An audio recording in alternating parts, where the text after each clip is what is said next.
ಶ್ರೀ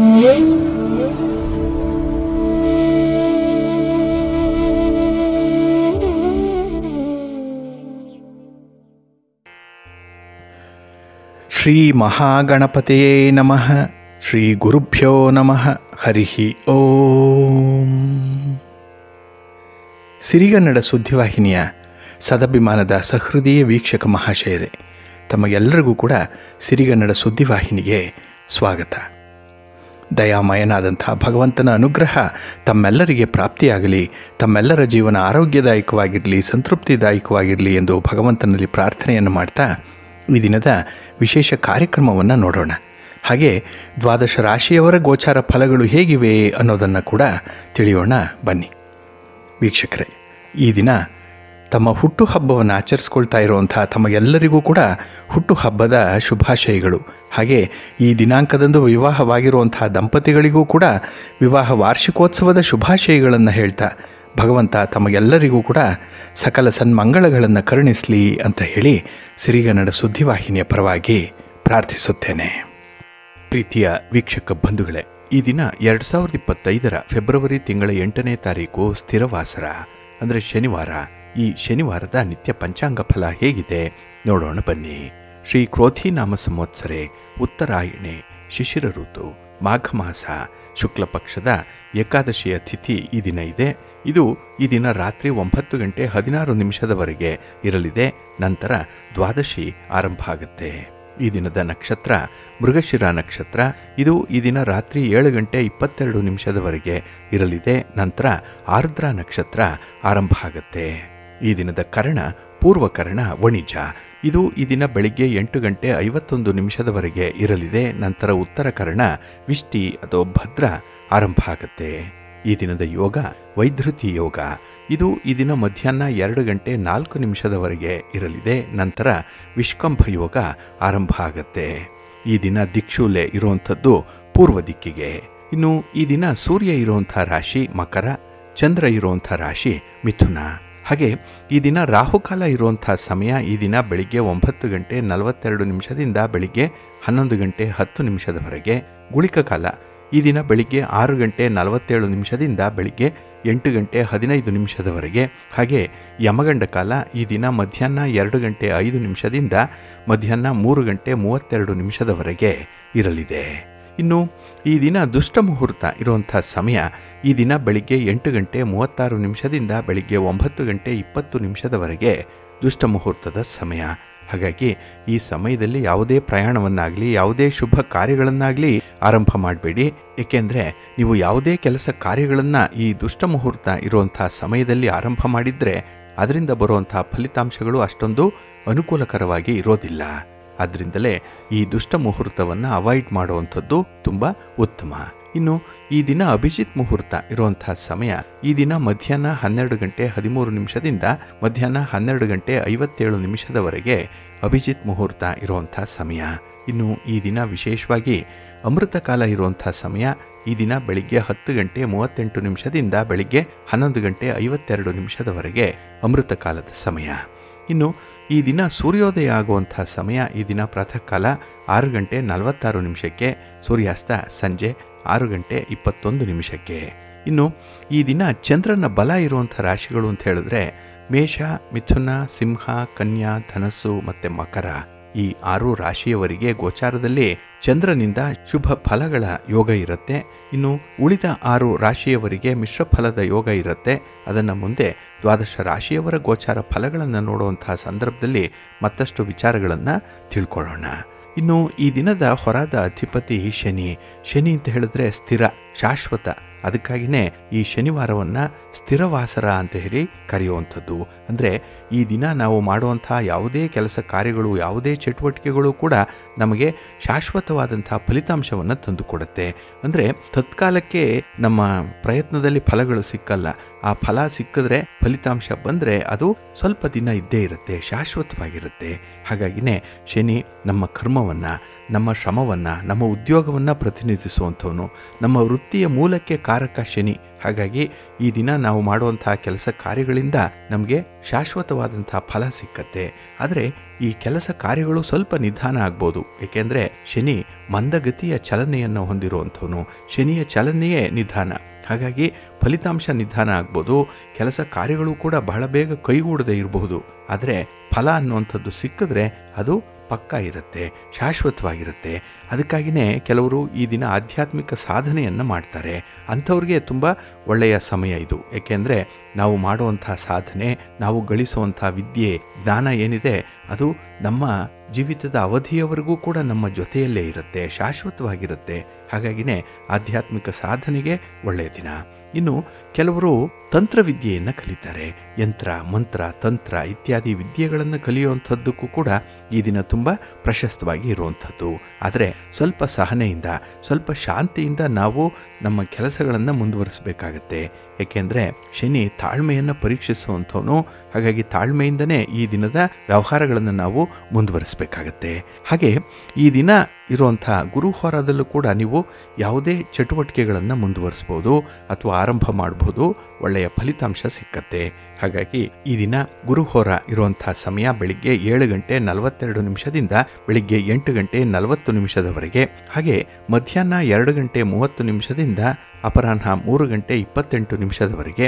ಇನ್ನು ರಾತ್ರಿ 9 ಗಂಟೆ 28 ನಿಮಿಷದಿಂದ ರಾತ್ರಿ 10 ಗಂಟೆ 30 ನಿಮಿಷದವರೆಗೆ ಗುರುಹೋರ ಇರುವಂಥ ಸಮಯ. ಇದನ್ನು ಸ್ವಲ್ಪ ಅನುಸರಣೆ ಮಾಡ್ಕೊಳ್ಳಿ, ಒಳ್ಳೆಯದಾಗುತ್ತೆ. ಹಾಗೆ ಬಂಧುಗಳೇ, ಈ ದಿನ ಇರುವಂಥ ಶನಿ ಹೋರಾದಲ್ಲಿ ನಿಮ್ಮ ಕೆಲಸ ಕಾರ್ಯಗಳು ಆರಂಭ ಆದರೆ ಸ್ವಲ್ಪ ನಿಧಾನ ಆಗಿಬಿಡುತ್ತೆ. ಹಾಗಾಗಿನೇ ಈ ಶನಿ ಹೋರಾದಲ್ಲಿ ಪ್ರಮುಖವಾದಂಥ ಕೆಲಸ ಕಾರ್ಯಗಳನ್ನು ಆದಷ್ಟು ಅವಾಯ್ಡ್ ಮಾಡುವಂಥದ್ದು ಉತ್ತಮ. ಇನ್ನು ಈ ಶನಿ ಹೋರ ಇರುವಂಥ ಸಮಯ ಈ ದಿನ ಬೆಳಿಗ್ಗೆ 6 ಗಂಟೆ 44 ನಿಮಿಷದಿಂದ ಬೆಳಿಗ್ಗೆ 7 ಗಂಟೆ 43 ನಿಮಿಷದವರೆಗೆ. ಇನ್ನು ಮಧ್ಯಾಹ್ನ 1 ಗಂಟೆ 31 ನಿಮಿಷದಿಂದ ಮಧ್ಯಾಹ್ನ 2 ಗಂಟೆ 30 ನಿಮಿಷದವರೆಗೆ. ಹಾಗೆ ರಾತ್ರಿ 8 ಗಂಟೆ 26 ನಿಮಿಷದಿಂದ ರಾತ್ರಿ 9 ಗಂಟೆ 28 ನಿಮಿಷದವರೆಗೆ ಶನಿ ಹೋರ ಇರುವಂಥ ಸಮಯ. ಇದನ್ನು ಸ್ವಲ್ಪ ಅವಾಯ್ಡ್ ಮಾಡ್ಕೊಳ್ಳಿ, ಒಳ್ಳೆಯದಾಗತ್ತೆ. ಇನ್ನು ಈ ದಿನ ಇರುವಂಥ ಕುಜಹೋರ ಏನಿದೆ ಅದು ತುಂಬ ಫೇವರಬಲ್ ಆಗಿ ಇರುವಂಥದ್ದು. ಅದರಲ್ಲೂ ಕೆಲವು ಸಾಹಸ ಕೃತ್ಯಗಳನ್ನು ಮಾಡುವಂಥ ಇಲಾಖೆಗಳಿದೆ. ಮಿಲಿಟ್ರಿ ಇಲಾಖೆ ಇದೆ, ಪೊಲೀಸ್ ಇಲಾಖೆ ಇದೆ, ಗೃಹ ರಕ್ಷಕ ದಳ ಇದೆ. ಹಾಗೆ ಯಾವುದೇ ರಕ್ಷಣಾ ಪಡೆಯಲ್ಲಿ ಕೆಲಸ ಮಾಡುವಂಥವ್ರು, ಇವರೆಲ್ಲರಿಗೂ ಕೂಡ ಈ ದಿನ ಇರುವಂಥ ಕುಜಹೋರದಲ್ಲಿ ತುಂಬ ಅನುಕೂಲತೆಗಳು ಇರುತ್ತೆ. ಅಂದರೆ ನಿಮ್ಮ ಒಂದು ಚಟುವಟಿಕೆ, ನಿಮ್ಮ ಉದ್ಯೋಗದಲ್ಲಿ ನೀವು ಒಳ್ಳೆಯ ಫಲಗಳನ್ನು ಕಾಣುವಂಥ ಸಂದರ್ಭ ಇದೆ. ಹಾಗೆ ಈ ಜುಡಿಷಿಯರಿ ಜಡ್ಜ್ಮೆಂಟ್ ವಿಚಾರದಲ್ಲೂ ಕೂಡ ಈ ದಿನ ನಿಮಗೆ ಫೇವರಬಲ್ ಆಗಿರುವಂಥ ಫಲಿತಾಂಶಗಳು ಬರುತ್ತೆ. ಒಟ್ಟಾರೆ ಈ ದಿನ ಇರುವಂಥ ಕುಜಹೋರ ಸ್ಪರ್ಧೆಯಲ್ಲಿ ಭಾಗವಹಿಸುವಂಥ ವಿದ್ಯಾರ್ಥಿಗಳಿಗೆ, ಕ್ರೀಡಾಪಟುಗಳಿಗೂ ಕೂಡ ತುಂಬ ಶುಭವನ್ನು ತರುವಂಥ ಸಂದರ್ಭ ಇದು. ಹಾಗಾಗಿ ಈ ದಿನದಲ್ಲಿ ನೀವು ಕುಜಹೋರವನ್ನು ಅನುಸರಣೆ ಮಾಡ್ಬೋದು. ಇದು ಈ ದಿನ ಬೆಳಿಗ್ಗೆ 8 ಗಂಟೆ 40 ನಿಮಿಷದಿಂದ ಬೆಳಿಗ್ಗೆ 9 ಗಂಟೆ 38 ನಿಮಿಷದವರೆಗೆ. ಹಾಗೆ ಅಪರಾಹ್ನ 3 ಗಂಟೆ 28 ನಿಮಿಷದಿಂದ ಅಪರಾಹ್ನ 4 ಗಂಟೆ 26 ನಿಮಿಷದವರೆಗೆ. ಇನ್ನು ರಾತ್ರಿ 10 ಗಂಟೆ 30 ನಿಮಿಷದಿಂದ ರಾತ್ರಿ 11 ಗಂಟೆ 31 ನಿಮಿಷದವರೆಗೆ ಕುಜಹೋರ ಇರುವಂಥ ಸಮಯ. ಇದನ್ನು ಕೂಡ ನೀವು ಅನುಸರಣೆ ಮಾಡ್ಬೋದು.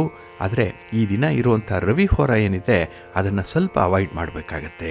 ಅದರಲ್ಲೂ ಸರ್ಕಾರದ ಮಟ್ಟದಲ್ಲಿ ಆಗುವಂತಹ ಕೆಲಸ ಕಾರ್ಯಗಳನ್ನು ಈ ರವಿ ಹೋರಾದಲ್ಲಿ ಫಾಲೋ ಅಪ್ ಮಾಡಬೇಡಿ. ಇನ್ನು ರಾಜಕಾರಣಿಗಳು ನಿಮ್ಮ ಯಾವುದೇ ಚಟುವಟಿಕೆಗಳನ್ನಾಗಲಿ ಯಾವುದೇ ರೀತಿಯ ಪ್ರಯಾಣವನ್ನಾಗಲಿ ಆದಷ್ಟು ರವಿ ಹೋರಾದಲ್ಲಿ ಮಾಡಬೇಡಿ, ಸ್ವಲ್ಪ ಅವಾಯ್ಡ್ ಮಾಡ್ಕೊಳ್ಳಿ. ಇನ್ನು ಗಣ್ಯರನ್ನು ಭೇಟಿ ಮಾಡಬೇಕು, ಹಿರಿಯರನ್ನು ಭೇಟಿ ಮಾಡಬೇಕು, ಸರ್ಕಾರದ ಅಧಿಕಾರಿಗಳನ್ನು ಭೇಟಿ ಮಾಡಬೇಕು, ಇಂಥ ವಿಚಾರಗಳೇನಾದರೂ ಇದ್ದರೆ ಅದು ಕೂಡ ರವಿ ಹೋರಾದಲ್ಲಿ ಬೇಡ. ಅದು ಅಷ್ಟೊಂದು ಒಳ್ಳೆಯ ಫಲವನ್ನು ತರಲ್ಲ. ಹಾಗಾಗಿ ಈ ದಿನ ರವಿ ಹೋರ ಇರುವಂಥ ಸಮಯ ಬೆಳಿಗ್ಗೆ 9 ಗಂಟೆ 38 ನಿಮಿಷದಿಂದ ಬೆಳಿಗ್ಗೆ 10 ಗಂಟೆ 37 ನಿಮಿಷದವರೆಗೆ. ಇನ್ನು ಅಪರಾಹ್ನ 4 ಗಂಟೆ 26 ನಿಮಿಷದಿಂದ ಸಂಜೆ 5 ಗಂಟೆ 24 ನಿಮಿಷದವರೆಗೆ. ಹಾಗೆ ರಾತ್ರಿ 11 ಗಂಟೆ 31 ನಿಮಿಷದಿಂದ ರಾತ್ರಿ 12 ಗಂಟೆ 33 ನಿಮಿಷದವರೆಗೆ ರವಿ ಹೋರ ಇರುವಂಥ ಸಮಯ. ಇದನ್ನು ಸ್ವಲ್ಪ ಅವಾಯ್ಡ್ ಮಾಡ್ಕೊಳ್ಳಿ, ಒಳ್ಳೆಯದಾಗುತ್ತೆ. ಹಾಗಾಗಿ ಬಂಧುಗಳೇ, ನಿಮ್ಮ ಕೆಲಸ ಕಾರ್ಯಗಳನ್ನು ಒಳ್ಳೆಯ ಸಮಯದಲ್ಲಿ ಆರಂಭ ಮಾಡಿ. ಒಳ್ಳೆಯ ಮುಹೂರ್ತ ಯಾವುದಿದೆ ಆ ದಿನದಲ್ಲಿ ಆಯಾ ದಿನದ ತಿಥಿ, ವಾರ, ನಕ್ಷತ್ರ, ಯೋಗ, ಕರಣ ಈ ಪಂಚ ಅಂಗಗಳ ಬಗ್ಗೆ ನೀವು ತಿಳ್ಕೊಂಡು ಕೆಲಸಗಳನ್ನು ಮುಂದುವರಿಸಿ. ಹಾಗೆ ಪ್ರತಿನಿತ್ಯ ಇರುವಂಥ ಹೊರ ಬಗ್ಗೆ ಕೂಡ ನೀವು ಮಾಹಿತಿಗಳನ್ನು ತಿಳ್ಕೊಂಡು ಮುಂದುವರಿಬೇಕಾಗತ್ತೆ.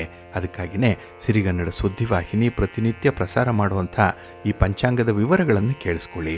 ಇದರಲ್ಲಿ ನಿಮಗೆ ಬೇಕಾದಂಥ ಮಾಹಿತಿಗಳು ಸಿಕ್ಕತ್ತೆ. ಅದನ್ನು ಅನುಸರಣೆ ಮಾಡೋದ್ರಿಂದ ಖಂಡಿತ ನಿಮ್ಮ ಪ್ರಯತ್ನ ಯಶಸ್ವಿಯಾಗುತ್ತೆ. ನಮ್ಮ ಹಿರಿಯರು ಹೇಳಿರುವಂಥದ್ದು ಕೂಡ ಇದೇ ಮಾತನ್ನೇ. ಇದನ್ನು ಮುಂದುವರಿಸಿ ಒಳ್ಳೆಯದಾಗತ್ತೆ.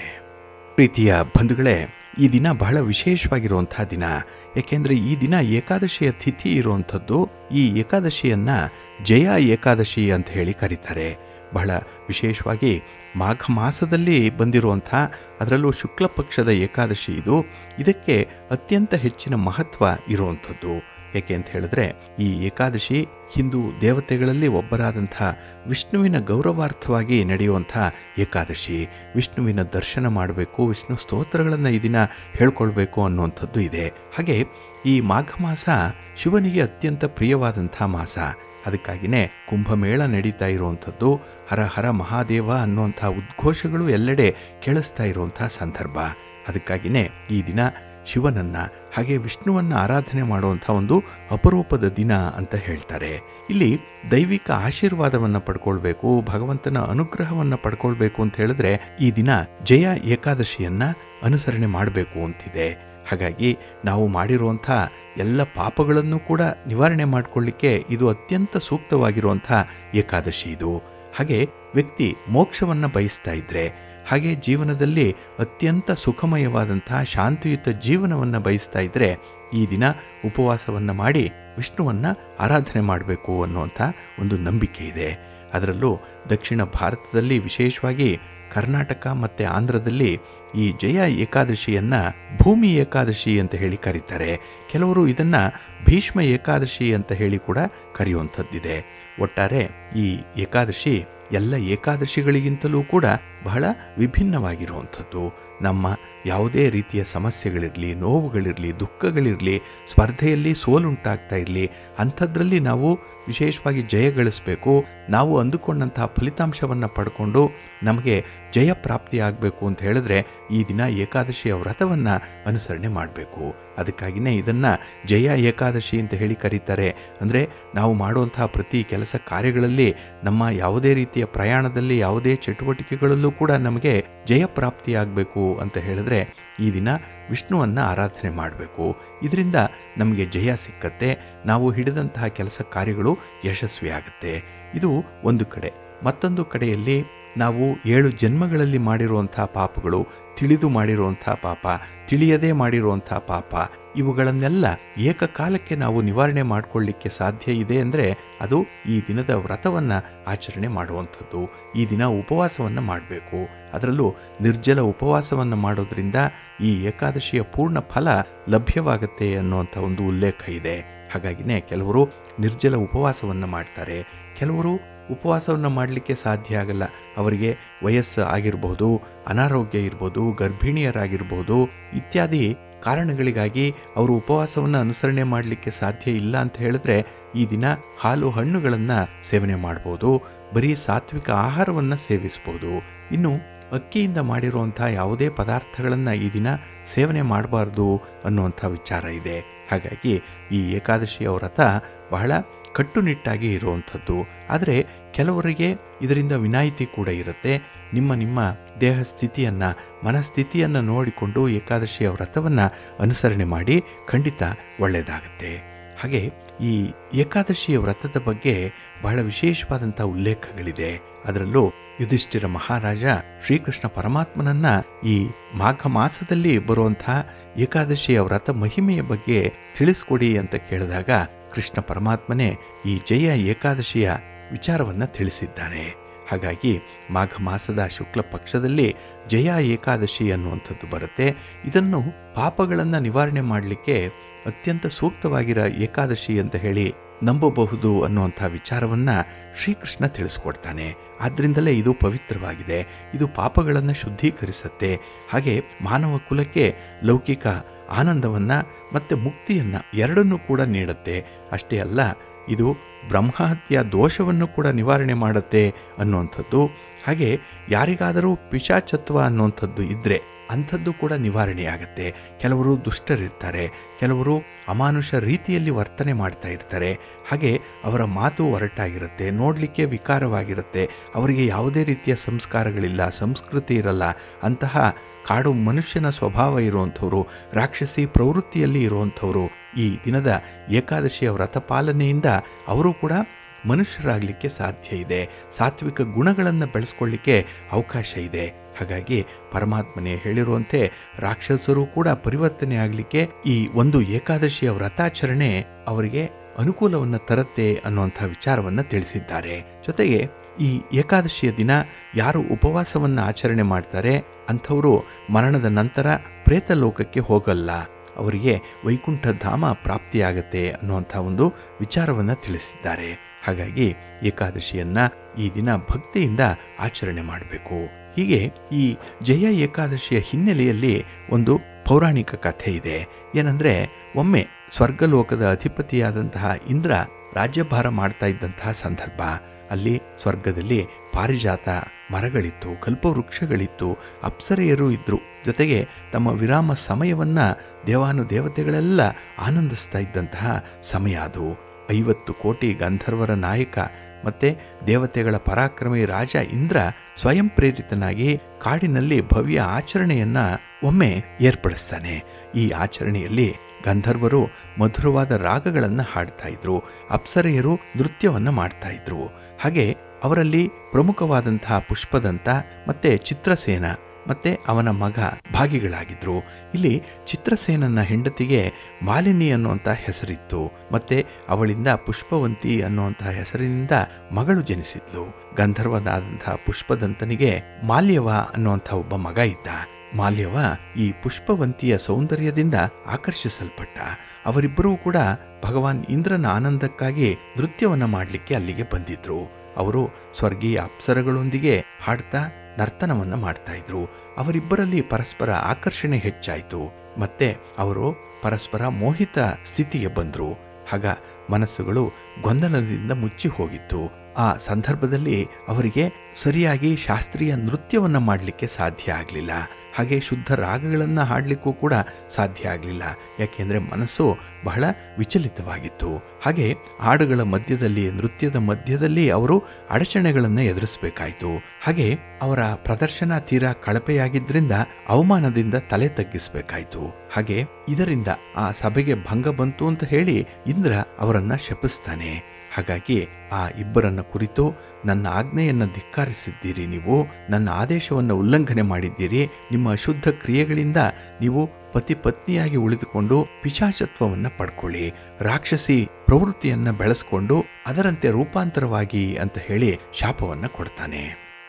ಈ ರೀತಿ ಇಂದ್ರನ ಶಾಪವನ್ನು ಪಡೆದಂತಹ ಅವರಿಬ್ಬರೂ ಕೂಡ ತೀವ್ರ ದುಃಖವನ್ನು ಅನುಭವಿಸ್ತಾರೆ. ಅವರು ಇಂದ್ರನ ಕ್ಷಮೆಯನ್ನು ಕೋರ್ಲಿಕ್ಕೆ ಪರಿಪರಿಯಾಗಿ ಪ್ರಾರ್ಥನೆ ಮಾಡ್ಕೊಳ್ತಾರೆ, ಆದರೆ ಸಾಧ್ಯ ಆಗಲ್ಲ.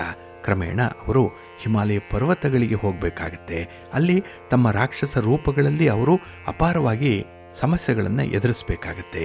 ಪರ್ವತದ ಗುಹೆಗಳಲ್ಲಿ ಅಲೆದಾಡ್ತಾರೆ. ಶೀತದ ವಾತಾವರಣದಿಂದ ದೈಹಿಕ ಅಸ್ವಸ್ಥತೆಯಿಂದ ಬಳಲ್ತಾರೆ. ಒಂದು ದಿನ ಅವರ ಸಂಕಟದ ಮಧ್ಯೆ ಅವರಿಬ್ಬರೂ ಕೂಡ ಪರಸ್ಪರ ಮಾತಾಡುವಂತಹ ಸಂದರ್ಭದಲ್ಲಿ, ನಾವು ಈ ಹೀನವಾದಂತಹ ಪಿಶಾಚ ಅಸ್ತಿತ್ವಕ್ಕೆ ಬರಲಿಕ್ಕೆ ಕಾರಣ ಯಾವುದು, ಯಾವ ಪಾಪವನ್ನು ಮಾಡಿದ್ದೇವೆ ಅನ್ನುವಂಥದ್ದನ್ನು ಮನನ ಮಾಡ್ತಾರೆ. ಯಾಕೆಂದರೆ ಇಲ್ಲಿ ಅನುಭವಿಸ್ತಾ ಇರುವಂಥ ಹಿಂಸೆ, ನರಕ ಯಾತನೆ ತುಂಬ ಭಯಾನಕವಾಗಿರುವಂಥದ್ದು. ಮತ್ತು ಈ ಪಿಶಾಚ ಯೋನಿ ಸಹ ಹೆಚ್ಚಿನ ದುಃಖವನ್ನು ತರುತ್ತೆ. ಆದ್ದರಿಂದ ನಾವು ಪ್ರಾಮಾಣಿಕವಾಗಿ ಪಶ್ಚಾತ್ತಾಪವನ್ನು ಪಡಬೇಕು ಮತ್ತು ಈ ಪಾಪದಿಂದ ಮುಕ್ತರಾಗಲಿಕ್ಕೆ ಶ್ರಮಿಸಬೇಕು ಅನ್ನುವಂಥ ವಿಚಾರವನ್ನು ಅವರು ಕಂಡುಕೊಳ್ತಾರೆ. ಆ ರೀತಿ ತಮ್ಮ ಚಿಂತನೆಯಲ್ಲೇ ಅವರು ಮುಳುಗಿರುವಂಥ ಸಂದರ್ಭ. ಇಬ್ಬರೂ ಕೂಡ ದುಃಖದಿಂದ ಬಳಲ್ತಾ ಇರ್ತಾರೆ. ಹಾಗೆ ಆ ಒಂದು ಸಂದರ್ಭದಲ್ಲೇ ಮಾಘ ಮಾಸ ಹುಟ್ಟತ್ತೆ. ಅಲ್ಲಿ ಹಿಮಾಲಯದಲ್ಲಿ ಗಂಧರ್ವರು, ಕಿನ್ನರರು, ಕಿಂಪುರುಷರು ಎಲ್ಲರಾದಿಯಾಗಿ ದೇವಾನುದೇವತೆಗಳು ಕೂಡ ಭಗವಂತನನ್ನು ಸ್ತುತಿಸ್ತಾ ಇರುವಂಥದ್ದನ್ನು ಇವರು ನೋಡ್ತಾರೆ. ಇವರ ಕಿವಿಗಳಿಗೆ ಭಗವಂತನ ನಾಮಸ್ಮರಣೆ ಬೀಳ್ತಾ ಇರುತ್ತೆ.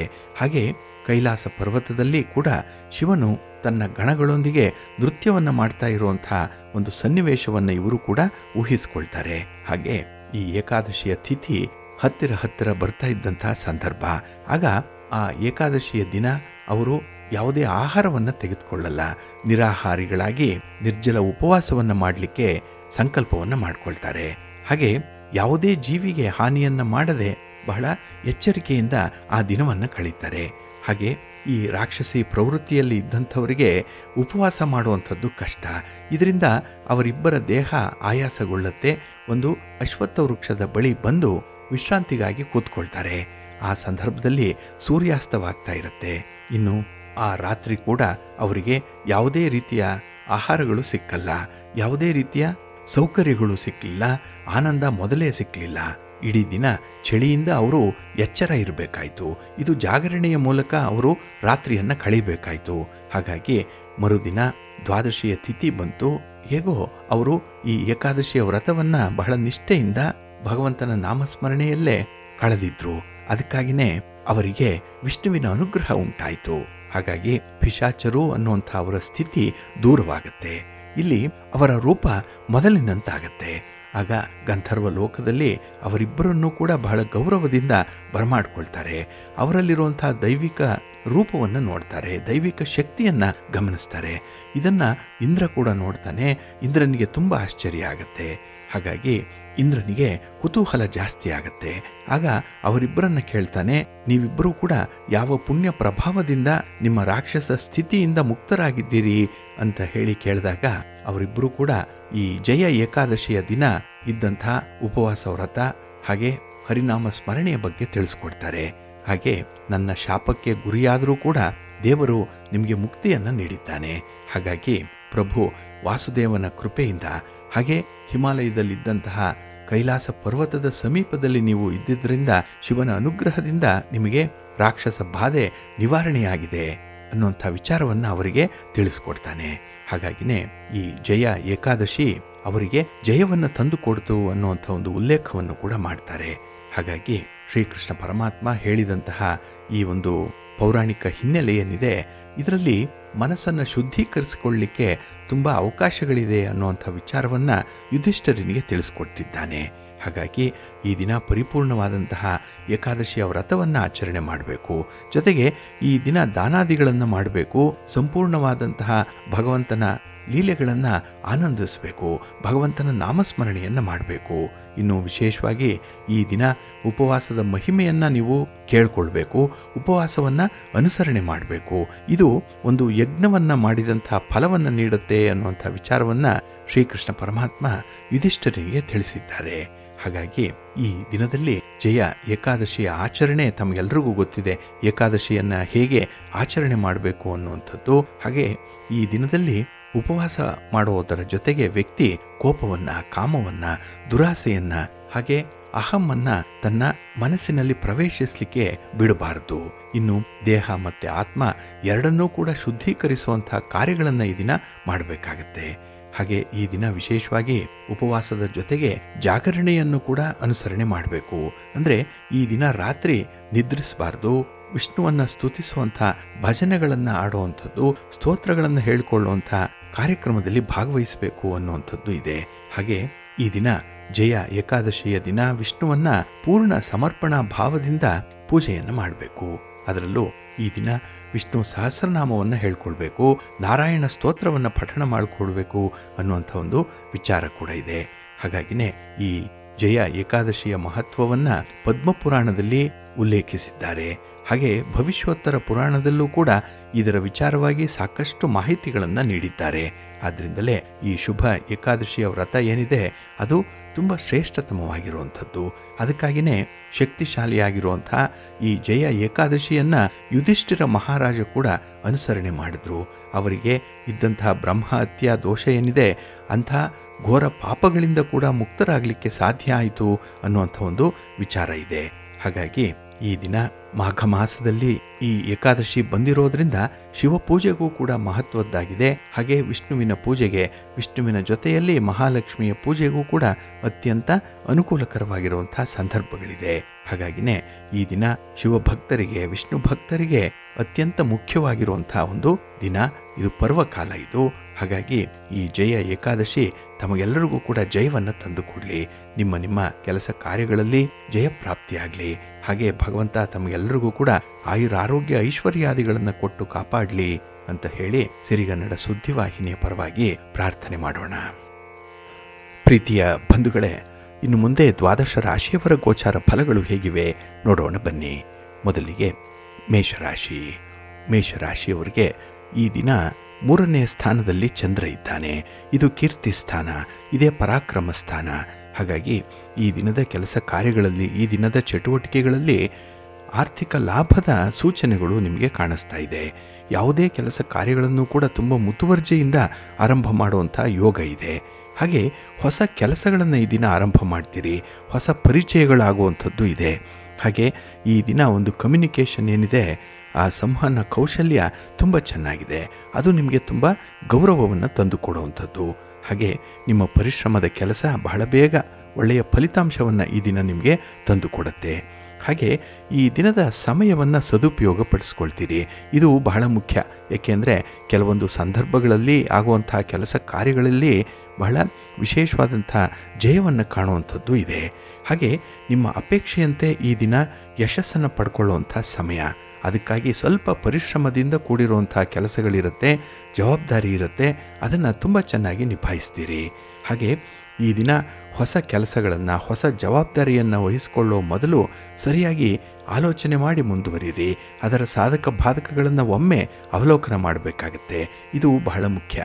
ಹಾಗೆ ಈ ದಿನ ನಿಮ್ಮ ಮಾತಿನಲ್ಲಿ, ನಿಮ್ಮ ನಡತೆಯಲ್ಲಿ ಸ್ವಲ್ಪ ಸಹನೆ, ಸಂಯಮ ಅನ್ನುವಂಥದ್ದು ಇರಲಿ. ಅದರಲ್ಲೂ ಕುಟುಂಬದ ಒಳಗೆ ನಡೆಯುವಂಥ ವ್ಯವಹಾರಗಳು, ಮಾತುಕತೆಗಳು, ಯಾವುದೇ ಭಿನ್ನಾಭಿಪ್ರಾಯಗಳಿದ್ದರೂ ಕೂಡ ಅದನ್ನು ಬಗೆಹರಿಸ್ಕೊಳ್ಳಿಕ್ಕೆ ಒಳ್ಳೆಯ ಅವಕಾಶ ಈ ದಿನ ನಿಮಗೆ ಸಿಕ್ಕುವಂಥದ್ದಿದೆ. ಆದರೆ ಯಾವುದೇ ವಿಚಾರವನ್ನಾಗಲಿ ಸರಿಯಾಗಿ ತಿಳಿದುಕೊಳ್ಳದೆ ನಿರ್ಣಯವನ್ನು ತೆಗೆದುಕೊಳ್ಬೇಡಿ. ಯಾವುದೇ ರೀತಿಯ ವಿಚಾರದಲ್ಲೂ ಕೂಡ ಸ್ವಲ್ಪ ಆತುರಾತುರವಾಗಿ ಕ್ರಮ ಕೈಗೊಳ್ಳುವಂಥ ವಿಚಾರಗಳನ್ನು ಸ್ವಲ್ಪ ಪರಿಶೀಲನೆ ಮಾಡಬೇಕಾಗತ್ತೆ. ಇನ್ನು ಈ ದಿನ ನಿರುದ್ಯೋಗದ ಪ್ರಯತ್ನಗಳು ವೇಗಗೊಳ್ಳುತ್ತೆ.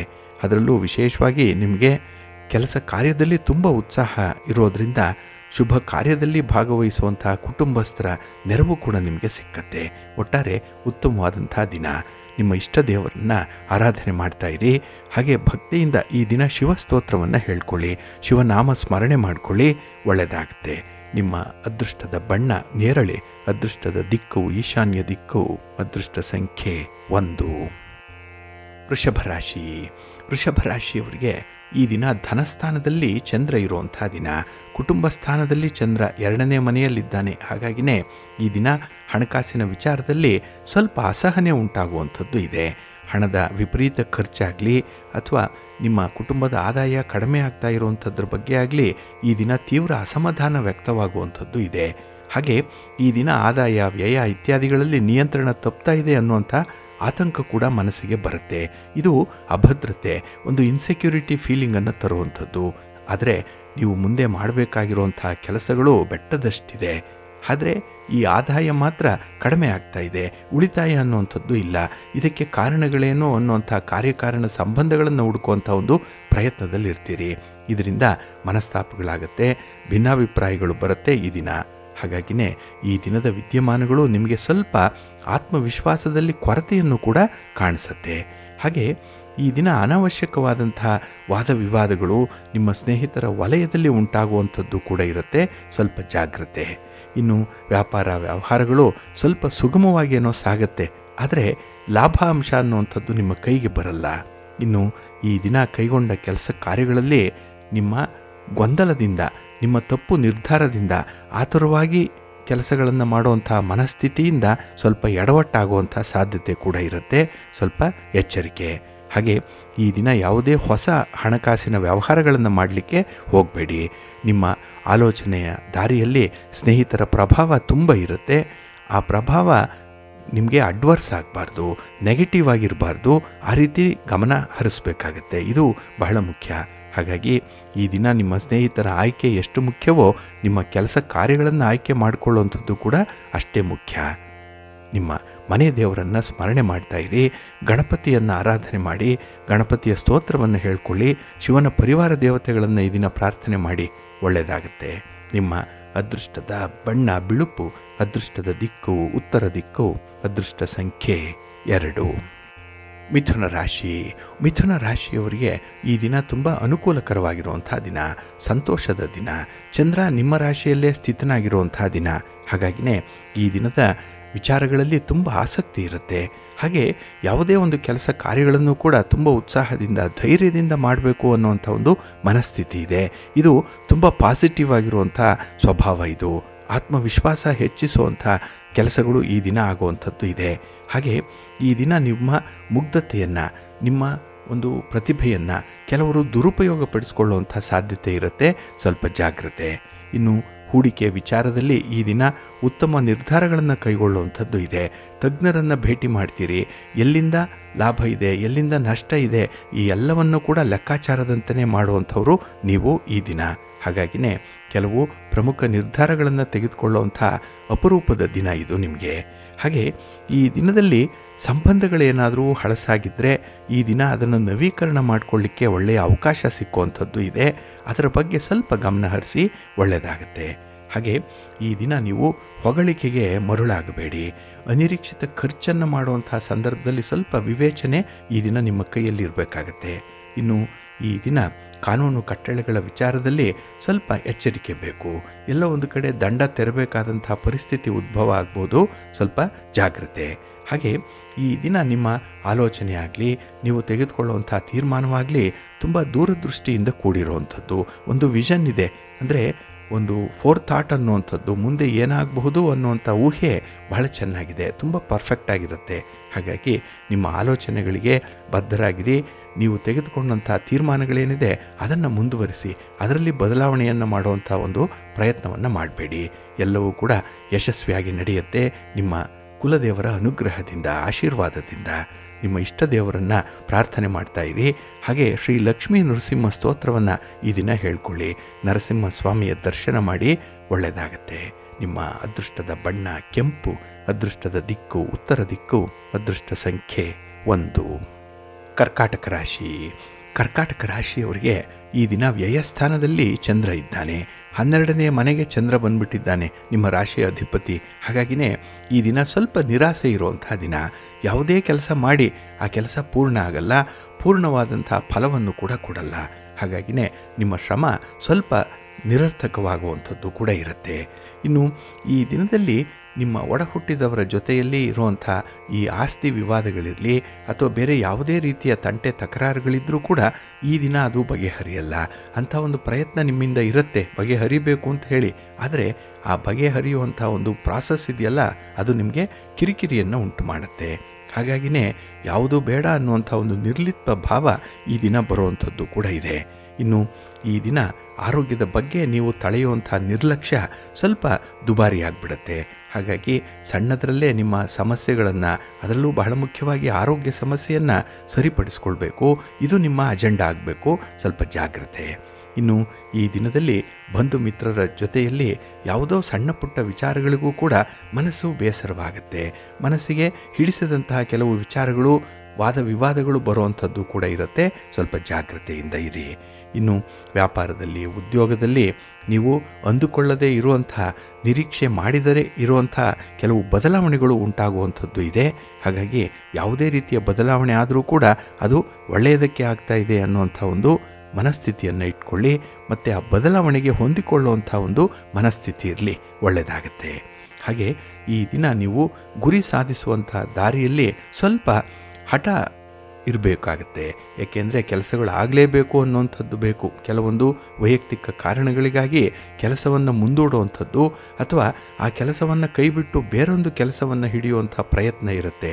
ಆದರೆ ಸ್ವಲ್ಪ ಛಲ ಇದ್ದರೆ, ಹಠ ಇದ್ದರೆ ಕೆಲಸಗಳು ಮುಂದುವರಿಯುತ್ತೆ. ಆ ಕನ್ಸಿಸ್ಟೆನ್ಸಿಯನ್ನು ಇಟ್ಕೊಳ್ಳಿ, ಒಳ್ಳೆಯದಾಗತ್ತೆ. ನಿಮ್ಮ ಮನೆ ದೇವರನ್ನು ಸ್ಮರಣೆ ಮಾಡಿ, ಶ್ರೀರಾಮ ರಕ್ಷಾ ಸ್ತೋತ್ರವನ್ನು ಹೇಳ್ಕೊಳ್ಳಿ, ರಾಮನಾಮ ಜಪ ಮಾಡಿ, ಆಂಜನೇಯ ಸ್ವಾಮಿಯ ದರ್ಶನ ಮಾಡಿ. ಈ ದಿನ ಒಳ್ಳೆಯದಾಗತ್ತೆ. ನಿಮ್ಮ ಅದೃಷ್ಟದ ಬಣ್ಣ ನೇರಳೆ, ಅದೃಷ್ಟದ ದಿಕ್ಕು ಉತ್ತರ ದಿಕ್ಕು, ಅದೃಷ್ಟ ಸಂಖ್ಯೆ 5. ಸಿಂಹರಾಶಿ. ಸಿಂಹರಾಶಿಯವರಿಗೆ ಈ ದಿನ ಲಾಭಸ್ಥಾನದಲ್ಲಿ ಚಂದ್ರ ಇರುವಂಥ ದಿನ. ಹಾಗಾಗಿನೇ ದೇವರ ಕೃಪೆಯಿಂದ, ಭಗವಂತನ ಆಶೀರ್ವಾದದಿಂದ ನಿಮ್ಮ ಕೆಲಸ ಕಾರ್ಯಗಳು ಪೂರ್ಣ ಆಗುತ್ತೆ. ಪೂರ್ಣ ಫಲವನ್ನು ಪಡ್ಕೊಳ್ಳುವಂಥ ಒಂದು ಅಪರೂಪದ ದಿನ. ಹಾಗೆ ಈ ದಿನದಲ್ಲಿ ಕೆಲವೊಂದು ವ್ಯವಹಾರಗಳು ಮುಂದೂಡಲ್ಪಡಬಹುದು. ಈ ದಿನವೇ ಆಗಲ್ಲ, ಅದು ಕೂಡ ಒಳ್ಳೆಯದಕ್ಕೆ ಆಗ್ತಾ ಇದೆ. ಏಕೆಂದರೆ ಕೆಲವೊಂದು ಸಂಪನ್ಮೂಲಗಳ ಒಂದು ಕ್ರೋಢೀಕರಣ ಈ ಸಂದರ್ಭದಲ್ಲಾಗಿಲ್ಲ. ಅದಕ್ಕಾಗಿ ಸ್ವಲ್ಪ ನಿಧಾನವಾಗಿ ಆ ಕೆಲಸಗಳನ್ನು ಆರಂಭ ಮಾಡ್ಬೋದು. ಅದಕ್ಕೆ ಬೇಕಾದಂಥ ಈ ತಂಟೆ ತಕರಾರುಗಳು ಕೂಡ ನಿವಾರಣೆಯಾಗಿರುತ್ತೆ ಆ ಸಂದರ್ಭಕ್ಕೆ. ಇನ್ನು ಈ ದಿನ ವೃತ್ತಿಪರ ವ್ಯವಹಾರಗಳಲ್ಲಿ ತುಂಬ ಯೋಚನೆ ಮಾಡ್ತೀರಿ. ನಿರ್ಧಾರವನ್ನು ತೆಗೆದುಕೊಳ್ಳುವಾಗಲೂ ಕೂಡ ಈ ದಿನ ಬಹಳ ಸಾವಧಾನದಿಂದ ಇರ್ತೀರಿ. ಇದು ನಿಮ್ಮ ಒಂದು ಶಾಂತ ಪ್ರವೃತ್ತಿಯನ್ನು ತೋರಿಸುವಂಥದ್ದು. ಹಾಗೆ ಈ ಅಧಿಕಾರಿಗಳ ಜೊತೆಯಲ್ಲಿ ಮಾತ್ರ ಸಣ್ಣ ಪುಟ್ಟ ವಿವಾದಗಳು ಈ ದಿನ ಬರಬಹುದು. ಎಲ್ಲೋ ಒಂದು ಕಡೆ ಕೆಲಸದಲ್ಲಿ ಒತ್ತಡ ಅನ್ನುವಂಥದ್ದು ಬರ್ಬೋದು. ಆದರೂ ಕೂಡ ಅದನ್ನು ನಿಭಾಯಿಸುವಂಥ ಒಂದು ಕಲೆಗಾರಿಕೆ ಇದೆ. ಹಾಗೆ ಈ ದಿನ ನಿಮಗೆ ಕುಟುಂಬ ಮತ್ತು ನಿಮ್ಮ ಉದ್ಯೋಗ ಅಥವಾ ನಿಮ್ಮ ವ್ಯಾಪಾರ ಇವೆರಡರ ಮಧ್ಯದಲ್ಲಿ ತುಂಬ ಚೆನ್ನಾಗಿ ಸಮತೋಲನವನ್ನು ಕಾಯ್ದುಕೊಳ್ಬೇಕಾಗತ್ತೆ. ತುಂಬ ಬ್ಯಾಲೆನ್ಸ್ ಮಾಡಬೇಕು ಈ ದಿನದಲ್ಲಿ. ಹಾಗಾಗಿ ಕುಟುಂಬದಲ್ಲೂ ಕೂಡ ನಿಮ್ಮ ಕಾರ್ಯಗಳು ಯಶಸ್ವಿಯಾಗುತ್ತೆ. ಕುಟುಂಬದ ಹೊರಗೆ ಕೂಡ ನಿಮಗೆ ನಿಮ್ಮ ಕೆಲಸ ಕಾರ್ಯಗಳಲ್ಲಿ ಶುಭ ಲಾಭಗಳು ಕೂಡ ಸಿಕ್ಕತ್ತೆ. ಇದು ಬಹಳ ಅಪರೂಪಕ್ಕೆ ನಿಮಗೆ ಸಿಕ್ಕುವಂಥ ಒಂದು ಲಾಭ ಇದು. ಹಾಗಾಗಿ ಈ ದಿನ ಮಹಾವಿಷ್ಣುವನ್ನು ನೀವು ಆರಾಧನೆ ಮಾಡೋದ್ರಿಂದ, ಮಹಾಲಕ್ಷ್ಮಿಯನ್ನು ಪ್ರಾರ್ಥನೆ ಮಾಡಿಕೊಳ್ಳೋದ್ರಿಂದ ಒಳ್ಳೆಯ ಹಣಕಾಸಿನ ಪರಿಸ್ಥಿತಿಯನ್ನು ನೀವು ಸುಧಾರಣೆ ಮಾಡಿಕೊಳ್ಳಿಕ್ಕೆ ಸಾಧ್ಯವಾಗುತ್ತೆ, ಒಳ್ಳೆಯದಾಗತ್ತೆ. ನಿಮ್ಮ ಅದೃಷ್ಟದ ಬಣ್ಣ ಕೆಂಪು, ಅದೃಷ್ಟದ ದಿಕ್ಕು ಉತ್ತರ ದಿಕ್ಕು, ಅದೃಷ್ಟ ಸಂಖ್ಯೆ 1. ಕನ್ಯಾ ರಾಶಿ. ಕನ್ಯಾ ರಾಶಿಯವರಿಗೆ ಈ ದಿನ ಉದ್ಯೋಗ ಸ್ಥಾನದಲ್ಲಿ, ಕರ್ಮಸ್ಥಾನದಲ್ಲಿ ಚಂದ್ರ ಇದ್ದಾನೆ. 10ನೇ ಮನೆಯಲ್ಲಿ ಚಂದ್ರ ಅಂದರೆ ಈ ದಿನ ಕೆಲವೊಂದು ವಿಚಾರಗಳಲ್ಲಿ ತುಂಬ ಅಡ್ವಾನ್ಸ್ ಆಗಿ ಇರ್ತೀರಿ. ತುಂಬ ಲಾಭವನ್ನು ಪಡ್ಕೊಳ್ಳುವಂಥ ಸಾಧ್ಯತೆಗಳು ಕೂಡ ಇರುತ್ತೆ. ಹಾಗೆ ನಿಮ್ಮ ಮಿತ್ರರ ಭೇಟಿ ನಿಮಗೆ ಹೆಚ್ಚಿನ ಸಂತೋಷವನ್ನು ತರುತ್ತೆ. ಅದು ಆತ್ಮಬಲವನ್ನು ತರುವಂಥದ್ದು. ಎಲ್ಲ ಒಂದು ಕಡೆ ಎನರ್ಜಿ ಕೂಡ ಈ ದಿನ ಅಕ್ಯುಮುಲೇಟ್ ಆಗಿಬಿಡುತ್ತೆ. ಅಷ್ಟೊಂದು ಎನರ್ಜೆಟಿಕ್ ಆಗಿ ಇರ್ತೀರಿ. ಹಾಗೆ ಈ ದಿನದಲ್ಲಿ ವೃತ್ತಿಪರ ವ್ಯವಹಾರಗಳು ಲಾಭದ ಹಾದಿಯಲ್ಲಿ ಸಾಗುವಂಥದ್ದು ಕೂಡ ಇದೆ. ಹಾಗೆ ಈ ದಿನ ನಿಮ್ಮ ಆದಾಯದ ಮಾರ್ಗಗಳು ಕೂಡ ಬದಲಾವಣೆ ಆಗುವಂಥದ್ದು. ಒಂದು ಕಡೆಯಿಂದ ಆದಾಯ ಇದ್ದರೆ ಮತ್ತೊಂದು ಕಡೆಯಿಂದ ಆದಾಯ ಬರುವಂಥ ಸೂಚನೆಗಳು ಕೂಡ ಇರುತ್ತೆ.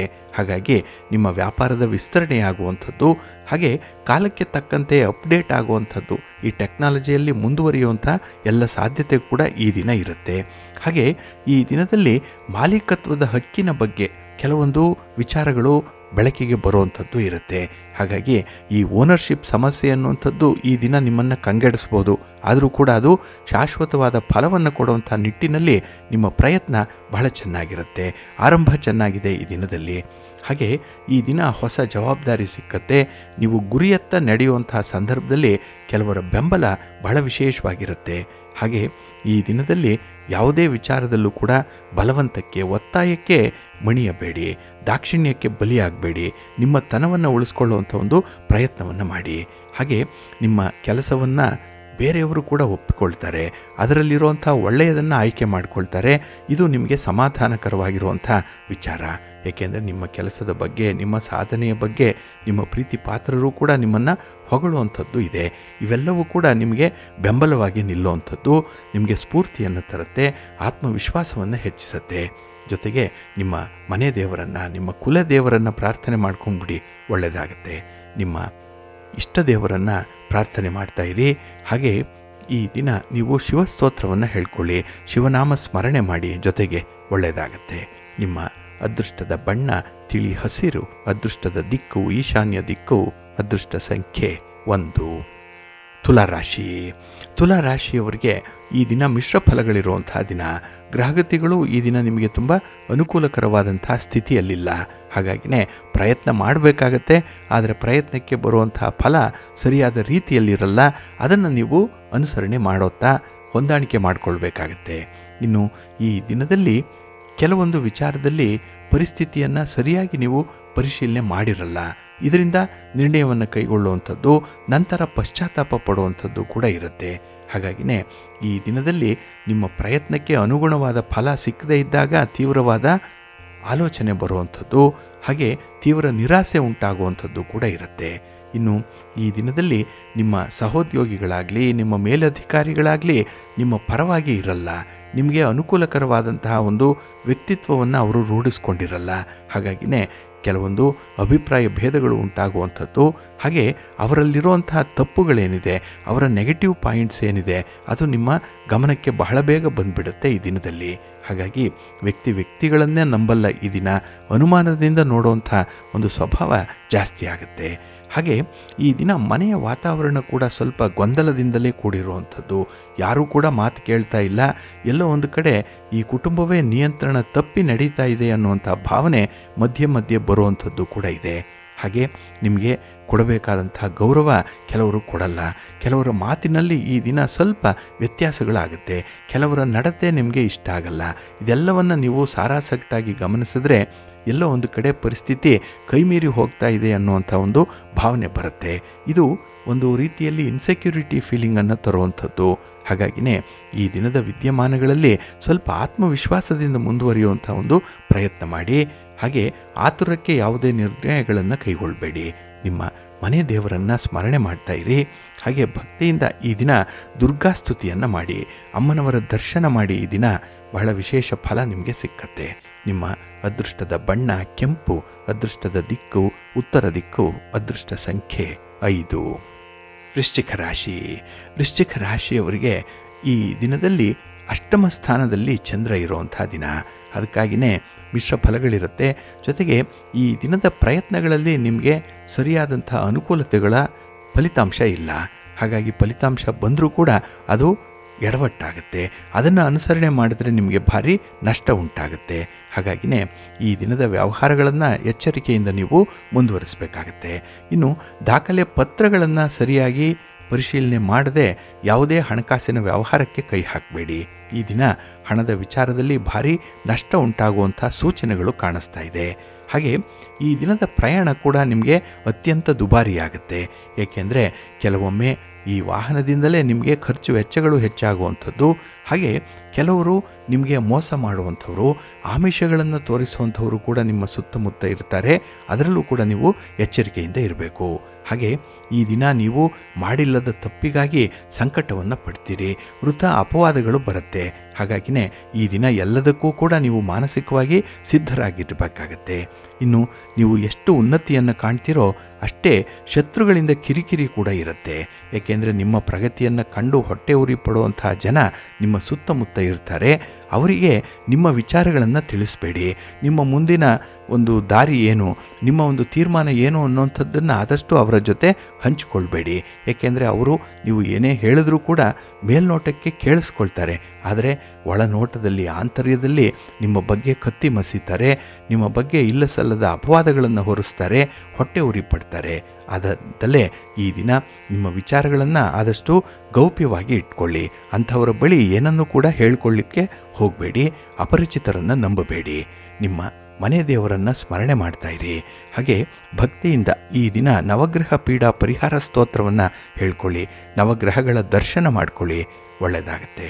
ನಿಮ್ಮ ಅದೃಷ್ಟದ ಬಣ್ಣ ತಿಳಿ ನೀಲಿ, ಅದೃಷ್ಟದ ದಿಕ್ಕು ಈಶಾನ್ಯ ದಿಕ್ಕು, ಅದೃಷ್ಟ ಸಂಖ್ಯೆ 2. ಧನುರಾಶಿ. ಧನುರಾಶಿಯವರಿಗೆ ಈ ದಿನ ಕಳತ್ರ ಸ್ಥಾನದಲ್ಲಿ ಚಂದ್ರ ಇದ್ದಾನೆ. 7ನೇ ಮನೆಯಲ್ಲಿ ಚಂದ್ರ ಅಂದರೆ ನಿಮಗೆ ತುಂಬ ಸಂತೋಷ ಇರುವಂಥ ಸಮಯ. ಹಾಗೆ ನಿಮ್ಮ ಪ್ರಯತ್ನಗಳಲ್ಲೂ ಕೂಡ ಶುಭ ಫಲಗಳೇ ಇರುವಂಥದ್ದು. ಹಾಗೆ ಈ ದಿನದಲ್ಲಿ ಆಸುಪಾಸಿನ ಜನರಿಂದ ತುಂಬ ಪ್ರಭಾವಿತರಾಗ್ತೀರಿ. ಅವರ ಮಾತು, ಅವರ ಹೊಗಳಿಕೆ ಈ ದಿನ ನಿಮಗೆ ಒಳ್ಳೆಯ ಟಾನಿಕ್, ಅದು ಒಳ್ಳೆಯ ಒಂದು ಆತ್ಮವಿಶ್ವಾಸವನ್ನು ಹೆಚ್ಚಿಸುವಂಥ ಪ್ರಯತ್ನ. ಹಾಗೆ ಈ ದಿನದಲ್ಲಿ ಹಣಕಾಸಿನ ವಿಚಾರದಲ್ಲೂ ಕೂಡ ತುಂಬ ಎಚ್ಚರಿಕೆಯ ತೀರ್ಮಾನವನ್ನು ತೆಗೆದುಕೊಳ್ಳುವಂಥದ್ದು ಕೂಡ ಇದೆ. ಇನ್ನು ಈ ದಿನ ನಿಮ್ಮ ಸೌಜನ್ಯದ ವರ್ತನೆ ಕೆಲವರನ್ನು ಮೆಸ್ಮರೈಸ್ ಮಾಡುತ್ತೆ, ಕೆಲವರನ್ನು ಆಕರ್ಷಿಸುತ್ತೆ. ಹಾಗಾಗಿ ಕೆಲವೊಂದು ಸಮಸ್ಯೆಗಳನ್ನು ಪರಿಹಾರ ಮಾಡಿಕೊಳ್ಳಿಕ್ಕೂ ಕೂಡ ಈ ದಿನದ ನಿಮ್ಮ ವರ್ತನೆ, ನಿಮ್ಮ ಮಾತು ವಿಶೇಷ ಅಸ್ತ್ರವಾಗಿ ಬಳಕೆಯಾಗತ್ತೆ. ಹಾಗೆ ಈ ದಿನದಲ್ಲಿ ವೈವಾಹಿಕ ಜೀವನದಲ್ಲಿ ಇದ್ದಂತಹ ಭಿನ್ನಾಭಿಪ್ರಾಯಗಳನ್ನು ಬಗೆಹರಿಸಿಕೊಳ್ಳುವಂಥ ಒಂದು ಪ್ರಯತ್ನ ಇದೆ. ಅದರಲ್ಲೂ ಕೂಡ ಯಶಸ್ವಿ ಆಗ್ತೀರಿ. ಹಾಗೆ ಈ ದಿನದಲ್ಲಿ ವಿದ್ಯಾವಂತರಾಗಿದ್ದರೂ ಕೂಡ ಅದಕ್ಕೆ ತಕ್ಕಂತಹ ಉದ್ಯೋಗ ಇಲ್ಲ, ಆದಾಯ ಇಲ್ಲ ಅಂತ ಹೇಳಿ ಪರಿತಪಿಸ್ತಾ ಇರುವಂಥವ್ರಿಗೆ ಈ ದಿನ ಒಂದು ಆಶಾ ಕಿರಣ ಮೂಡುವಂಥದ್ದು, ಯಾರದ್ದೋ ಒಂದು ಭರವಸೆಯ ಮಾತು, ಯಾರದ್ದೋ ಒಂದು ಸಾಂತ್ವನದ ಮಾತು ನಿಮ್ಮನ್ನು ಈ ದಿನ ಸಂತೋಷಗೊಳಿಸುತ್ತೆ. ಹಾಗೆ ಈ ದಿನದಲ್ಲಿ ಮುಂದೆ ಆಗಬೇಕಾಗಿರುವಂತಹ ಕೆಲಸ ಕಾರ್ಯಗಳಲ್ಲೂ ಕೂಡ ಹಿರಿಯರ ಮಾರ್ಗದರ್ಶನ ಬಹಳ ಚೆನ್ನಾಗಿ ಈ ದಿನ ನಿಮಗೆ ಕೂಡಿ ಬರುತ್ತೆ. ಇನ್ನು ಹಳೆಯ ಸ್ನೇಹಿತರ ಭೇಟಿ, ಅವರೊಂದಿಗೆ ಇರುವಂಥ ಸಂವಹನ, ನಿಮ್ಮ ಬಾಲ್ಯದ ದಿನಗಳನ್ನು ನೆನಪಿಸಿಕೊಳ್ಳುವಂಥದ್ದು, ಇದು ನಿಮಗೆ ಉತ್ಸಾಹವನ್ನು ಹೆಚ್ಚಿಸುತ್ತೆ.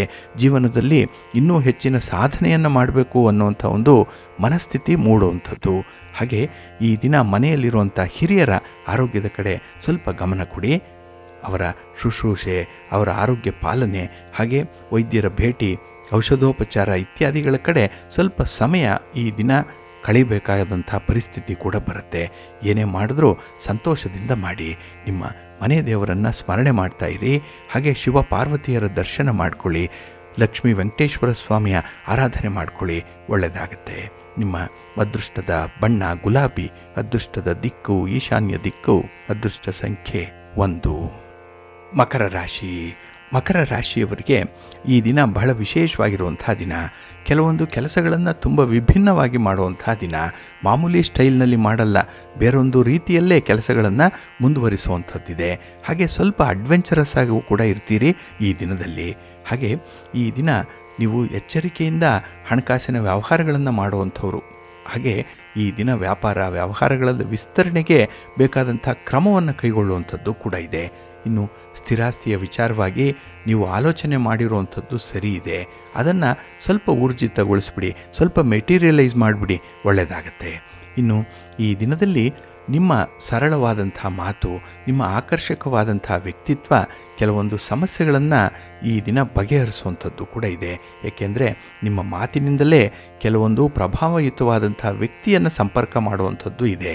ಹಾಗೆ ಈ ದಿನ ನಿಮ್ಮ ಮೌನ ಸಮ್ಮತಿ ಏನಿದೆ ಇದನ್ನು ಕೆಲವರು ಅಪಾರ್ಥ ಮಾಡಿಕೊಳ್ಬೋದು. ಹಾಗಾಗಿ ಎಲ್ಲಿ ಸಾಧ್ಯವೋ ಅಲ್ಲಲ್ಲಿ ನಿಮ್ಮ ಅಭಿಪ್ರಾಯಗಳನ್ನು ಹೇಳಲೇಬೇಕಾಗತ್ತೆ. ಇನ್ನು ಈ ದಿನದಲ್ಲಿ ಬೇರೆಯವರ ಆಲೋಚನೆಗಳಿಂದಾಗಲಿ ಅಥವಾ ಬೇರೆಯವರ ಕೆಲಸ ಕಾರ್ಯಗಳಿಂದಲಾಗಲಿ ಪ್ರಭಾವಿತವಾಗುವಂಥ ಸಾಧ್ಯತೆಗಳು ಕೂಡ ಇರುತ್ತೆ. ಇಲ್ಲಿ ಸ್ವಲ್ಪ ಜಾಗೃತರಾಗಿ ಇರಬೇಕಾಗತ್ತೆ.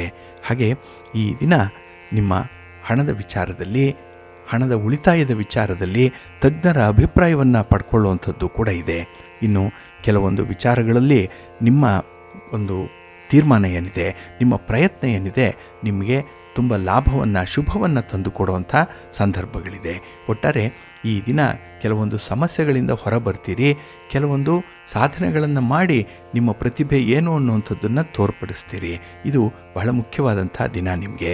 ವಿಷ್ಣು ಸ್ತೋತ್ರವನ್ನು ಹೇಳ್ಕೊಳ್ಳಿ, ವಿಷ್ಣು ಸಹಸ್ರನಾಮವನ್ನು ಹೇಳ್ಕೊಳ್ಳಿ, ಮಹಾಲಕ್ಷ್ಮಿಯ ದರ್ಶನ ಮಾಡಿ, ಒಳ್ಳೆಯದಾಗತ್ತೆ. ನಿಮ್ಮ ಅದೃಷ್ಟದ ಬಣ್ಣ ಕೆಂಪು, ಅದೃಷ್ಟದ ದಿಕ್ಕು ಉತ್ತರ ದಿಕ್ಕು, ಅದೃಷ್ಟ ಸಂಖ್ಯೆ 1. ಕುಂಭರಾಶಿ. ಕುಂಭರಾಶಿಯವರಿಗೆ ಈ ದಿನ ಮಿಶ್ರ ಫಲಗಳಿರುವಂಥ ದಿನ. ಚಂದ್ರ ನಿಮಗೆ ಪೂರ್ವ ಪುಣ್ಯ ಸ್ಥಾನದಲ್ಲಿದ್ದಾನೆ. 5ನೇ ಮನೆಯಲ್ಲಿ ಚಂದ್ರ ಇದ್ದಾಗ ಮನಸ್ಸಿಗೆ ಸ್ವಲ್ಪ ಒತ್ತಡಗಳು ಉಂಟಾಗುವಂಥದ್ದು ಇದೆ. ಹಾಗೆ ಈ ದಿನದಲ್ಲಿ ಅವಸರದಲ್ಲಿ ಕೈಯಲ್ಲಿರುವಂಥ ಕಾರ್ಯವನ್ನು ಪೂರೈಸಲಿಕ್ಕೆ ಪ್ರಯತ್ನ ಮಾಡ್ತೀರಿ. ಇಲ್ಲಿ ಸ್ವಲ್ಪ ಆಘಾತ ಉಂಟಾಗುವಂಥದ್ದು ಇರುತ್ತೆ. ಹಾಗಾಗಿ ತುಂಬ ತಾಳ್ಮೆಯಿಂದ ನಿಧಾನವಾಗಿ ಈ ದಿನ ಕೆಲಸಗಳನ್ನು ಮುಂದುವರಿಸಬೇಕಾಗತ್ತೆ. ಹಾಗೆ ಈ ದಿನದಲ್ಲಿ ಅನಗತ್ಯವಾದಂತಹ ಒಂದು ಸ್ಪರ್ಧೆಗಳು ನಿಮಗೆ ಎದುರಾಗುವಂಥದ್ದು ಇದೆ. ಪ್ರತಿಸ್ಪರ್ಧಿಗಳು ಈ ದಿನ ನಿಮ್ಮ ಬಗ್ಗೆ ಒಂದು ಸಾಫ್ಟ್ ಕಾರನ್ನು ಇಟ್ಕೊಂಡಿಲ್ಲ. ಹಾಗಾಗಿನೇ ಕೆಲವೊಂದು ತಾಪತ್ರಯಗಳು ಉಂಟಾಗುವಂಥದ್ದು ಕೂಡ ಇರುತ್ತೆ. ಇನ್ನು ಈ ದಿನದಲ್ಲಿ ನಿಮಗೆ ಸಿಡುಕು ಜಾಸ್ತಿ. ಯಾರೇ ಮಾತಾಡಿಸಿದ್ರೂ ಕೂಡ ಅವರ ಮೇಲೆ ಹರಿಹಾಯುವಂಥ ಸ್ವಭಾವ ಈ ದಿನ ಇರುತ್ತೆ. ಏಕೆ ಅಂತ ಹೇಳಿದ್ರೆ ನಿಮಗೆ ನಿರಾಸೆ ಉಂಟಾಗಿರುವಂಥದ್ದು, ಎಷ್ಟೇ ಪ್ರಯತ್ನ ಪಟ್ಟರೂ ಕೂಡ ಫಲಗಳು ಸಿಗ್ತಿಲ್ಲ ಅನ್ನುವಂಥ ಹತಾಶ ಮನೋಭಾವ ಇರುವಂಥದ್ದು. ಈ ಸಂದರ್ಭದಲ್ಲಿ ನೀವು ಕೆರಳಿದ್ದ ಹುಲಿಯಂತೆ ಇರುವಂಥದ್ದು. ಆದ್ದರಿಂದಲೇ ಈ ದಿನ ನಿಮ್ಮ ಕೆಲಸ ಕಾರ್ಯಗಳನ್ನು ಕೂಡ ಮೊಟಕುಗೊಳಿಸುವಂಥ ಸಾಧ್ಯತೆಗಳು ಜಾಸ್ತಿ ಇರುತ್ತೆ. ಇನ್ನು ಈ ದಿನ ಅಲ್ಪ ಸುಖವನ್ನೇ ಪರಮ ಸುಖ ಅಂತ ಹೇಳಿ ತಪ್ಪಾಗಿ ಪರಿಭಾವಿಸುವಂಥದ್ದು ಕೂಡ ಇದೆ. ಏಕೆಂದರೆ ಈ ದಿನದಲ್ಲಿ ನೀವು ಮಾಡುವಂಥ ಪ್ರಯತ್ನ ಶಾಶ್ವತ ಫಲವನ್ನು ಕೊಡಬೇಕು. ಆದರೆ ಈ ತತ್ಕಾಲಕ್ಕೆ ನೀವು ಮಾರು ಹೋಗುವಂಥದ್ದು, ಇವತ್ತಿನ ದಿನ ಚೆನ್ನಾಗಿದ್ದರೆ ಸಾಕು ಅನ್ನುವಂಥದ್ದು ಮನಸ್ಸಿಗೆ ಬಂದರೆ ನಾಳೆಯ ಚಿಂತೆ ಇರಲ್ಲ. ಆದರೆ ನೀವು ಮಾಡುವಂಥ ಪ್ರತಿ ಕೆಲಸ ಕಾರ್ಯಗಳು ಕೂಡ ನಾಳೆಯನ್ನು ಆಧರಿಸಿರಬೇಕು, ನಾಳೆಯನ್ನು ನೋಡಬೇಕು, ವಿಷನ್ ಇರಬೇಕು. ಹಾಗಾಗಿ ಇವತ್ತು ಮಾಡಿರುವಂತಹ ಕೆಲಸ ನಾಳೆ ಫಲಿತಾಂಶವನ್ನು ಕೊಟ್ಟರೆ ಅದು ಹೇಗಿರುತ್ತೆ, ಎಷ್ಟು ಅನುಕೂಲಕರವಾಗಿರುತ್ತೆ, ಈ ಒಂದು ಲೆಕ್ಕಾಚಾರವನ್ನು ನೀವು ಮಾಡಿಕೊಂಡು ಮುಂದುವರಿಬೇಕಾಗತ್ತೆ. ಹಾಗಾಗಿ ನಿಮ್ಮ ಕೋಪವನ್ನು ನಿಯಂತ್ರಣ ಮಾಡಿಕೊಳ್ಳಿ. ಭಗವಂತ ಏನೇ ಕೊಟ್ಟರೂ ಕೂಡ ಆ ಸನ್ನಿವೇಶವನ್ನು ಅಕ್ಸೆಪ್ಟ್ ಮಾಡಿಕೊಳ್ಳಿ. ಪ್ರಾಕ್ಟಿಕಲ್ ಆಗಿರಿ, ಒಳ್ಳೆಯದಾಗತ್ತೆ. ನಿಮ್ಮ ಇಷ್ಟ ದೇವರನ್ನು ಆರಾಧನೆ ಮಾಡ್ತಾಯಿರಿ. ಹಾಗೆ ಗೋವಿಂದಾಷ್ಟಕವನ್ನು ಈ ದಿನ ಹೇಳ್ಕೊಳ್ಳಿ. ಹಾಗೆ ವಿಷ್ಣು ಸ್ತೋತ್ರವನ್ನು ಹೇಳ್ಕೊಳ್ಳಿ, ಒಳ್ಳೆಯದಾಗತ್ತೆ. ನಿಮ್ಮ ಅದೃಷ್ಟದ ಬಣ್ಣ ಬಿಳುಪು, ಅದೃಷ್ಟದ ದಿಕ್ಕು ಈಶಾನ್ಯ ದಿಕ್ಕು, ಅದೃಷ್ಟ ಸಂಖ್ಯೆ 4. ಮೀನರಾಶಿ. ಮೀನರಾಶಿಯವರಿಗೆ ಈ ದಿನ ಚತುರ್ಥದಲ್ಲಿ ಚಂದ್ರ ಇರೋದರಿಂದ ನಿಮಗೂ ಕೂಡ ಮಿಶ್ರ ಫಲಗಳು ಇರುತ್ತೆ. ಅದರಲ್ಲೂ ಕೆಲವೊಂದು ವಿಚಾರಗಳಲ್ಲಿ ಕೆಲವರಿಂದ ಆಶಾಭಂಗ ಉಂಟಾಗುವಂಥದ್ದು ಇದೆ. ಹಾಗಾಗಿನೇ ಬೇರೆ ಯಾರನ್ನೂ ಕೂಡ ಈ ದಿನ ಅವಲಂಬಿಸಬೇಡಿ, ಬೇರೆ ಯಾರನ್ನೂ ಕೂಡ ಆಶ್ರಯಿಸಬೇಡಿ. ನಿಮ್ಮ ಸ್ವಂತ ಕೆಲಸ ಕಾರ್ಯಗಳು ಎಷ್ಟು ಸಾಧ್ಯವೋ ಅಷ್ಟನ್ನೇ ಮಾಡಿಕೊಳ್ಳಿ. ಸ್ವತಂತ್ರವಾಗಿ ನಿಮ್ಮ ಕಾಲ ಮೇಲೆ ನಿಂತುಕೊಳ್ಳುವಂಥ ಒಂದು ಪ್ರವೃತ್ತಿಯನ್ನು ಈಗಾಗಲೇ ರೂಢಿಸ್ಕೊಂಡಿದ್ದೀರಿ. ಆದರೆ ಮನಸ್ಸು ಕೆಲವು ಸಮಯ ಬೇರೆಯವರನ್ನು ಆಶ್ರಯಿಸಬೇಕು ಅನ್ನುವಂಥ ಕಡೆಗೆ ವಾಲತ್ತೆ. ಹಾಗಾಗಿ ನಿಮ್ಮ ಮನಸ್ಸನ್ನು ಈ ದಿನ ಸ್ವಲ್ಪ ನೀವು ನಿಯಂತ್ರಣದಲ್ಲಿ ಇಟ್ಕೊಳ್ಬೇಕು, ಕಂಟ್ರೋಲ್ ಮಾಡಿಕೊಳ್ಬೇಕು. ಹಾಗೆ ಈ ದಿನ ಅಹಿತಕರ ಸನ್ನಿವೇಶಗಳೇನಾದರೂ ಬಂದರೆ ಅಂತಹ ಸಂದರ್ಭದಲ್ಲಿ ತುಂಬ ಸಂಯಮದಿಂದ ಇರಬೇಕು, ತುಂಬ ತಾಳ್ಮೆಯಿಂದ ಇರಬೇಕು. ಕೆಲವೊಮ್ಮೆ ನೀವು ನಿಮ್ಮ ಮಾತಿನ ಮೂಲಕ ಅದನ್ನು ಪ್ರತಿರೋಧಿಸುವಂತಹ ಪ್ರಯತ್ನಗಳನ್ನು ಮಾಡಿಬಿಡ್ತೀರಿ. ಆದಷ್ಟು ಈ ದಿನ ನಿಯಂತ್ರಣ ಮಾಡಿಕೊಳ್ಳಿ. ಇನ್ನು ಈ ದಿನ ನೀವು ಯಾರ ಭರವಸೆಯನ್ನು ನಂಬುವ ಮೊದಲು ಅಥವಾ ನೀವು ಯಾರಿಗಾದರೂ ಭರವಸೆಯನ್ನು ಕೊಡುವ ಮೊದಲು ಅದನ್ನು ನೀವು ಪರಾಮರ್ಶಿಸಬೇಕು. ಅದರ ಸಾಧಕ ಬಾಧಕಗಳನ್ನು ಸರಿಯಾಗಿ ಯೋಚನೆ ಮಾಡಬೇಕಾಗತ್ತೆ. ಹಾಗೆ ಈ ದಿನದಲ್ಲಿ ಸುಮ್ಮನೆ ಇದ್ದರೆ ಒಂದು ರೀತಿಯ ಸೋಮಾರಿತನ ಬರುತ್ತೆ. ಇನ್ನು ಏನಾದರೂ ಲವಲವಿಕೆಯಿಂದ ಕೆಲಸ ಮಾಡೋಣ ಅಂತ ಹೇಳಿದ್ರೆ ಅಲ್ಲಿ ಒಂದು ಗಲಿಬಿಲಿ ಉಂಟಾಗುವಂಥದ್ದಿದೆ. ಇವೆರಡರ ಮಧ್ಯದ ಒಂದು ಸಮತೋಲನವನ್ನು ನೀವು ಕಾಯ್ದುಕೊಳ್ಬೇಕಾಗತ್ತೆ. ಹಾಗೆ ವೈವಾಹಿಕ ಜೀವನದಲ್ಲಿ ಈ ದಿನ ಸ್ವಲ್ಪ ತಾಪತ್ರಯಗಳಿರುತ್ತೆ, ಅದನ್ನು ನಿವಾರಣೆ ಮಾಡಿಕೊಳ್ಳುವಂಥ ಒಂದು ಪ್ರಯತ್ನ ಮಾಡಿ. ಹಾಗೆ ಈ ದಿನದಲ್ಲಿ ಜವಾಬ್ದಾರಿಯನ್ನು ವಹಿಸ್ಕೊಳ್ಳೋದಕ್ಕೂ ಕೂಡ ಹಿಂದೇಟು ಹಾಕುವಂಥದ್ದು ಇದೆ. ಏಕೆಂದರೆ ನಾಳೆ ನೋಡೋಣ ಅನ್ನುವಂಥ ಒಂದು ಮನಸ್ಥಿತಿ ಬಂದ್ಬಿಡುತ್ತೆ. ಸ್ವಲ್ಪ ಜಾಗ್ರತೆ. ಹಾಗೆ ಈ ದಿನ ಸಮಯವನ್ನು ವ್ಯರ್ಥ ಮಾಡಬೇಡಿ, ಸಮಯದಲ್ಲಿ ಹರಟೆಯನ್ನು ಮಾಡಬೇಡಿ. ಟೈಮ್ ಈಸ್ ಮನಿ ಅನ್ನುವಂಥದ್ದನ್ನು ಜ್ಞಾಪಿಸ್ಕೊಳ್ತಾ ಇರಿ, ಒಳ್ಳೆಯದಾಗತ್ತೆ. ನಿಮ್ಮ ಮನೆ ದೇವರನ್ನು ಸ್ಮರಣೆ ಮಾಡಿಕೊಳ್ಳಿ. ಹಾಗೆ ಭಕ್ತಿಯಿಂದ ಈ ದಿನ ಶಿವನ ಪರಿವಾರ ದೇವತೆಗಳನ್ನು ಪ್ರಾರ್ಥನೆ ಮಾಡ್ತಾ ಇರಿ. ಸುಬ್ರಹ್ಮಣ್ಯ ಸ್ತೋತ್ರವನ್ನು ಹೇಳ್ಕೊಳ್ಳಿ, ಗಣಪತಿಯ ಸ್ತೋತ್ರವನ್ನು ಹೇಳ್ಕೊಳ್ಳಿ, ಒಳ್ಳೆಯದಾಗತ್ತೆ. ನಿಮ್ಮ ಅದೃಷ್ಟದ ಬಣ್ಣ ನೇರಳೆ, ಅದೃಷ್ಟದ ದಿಕ್ಕು ಈಶಾನ್ಯ ದಿಕ್ಕು, ಅದೃಷ್ಟ ಸಂಖ್ಯೆ 3.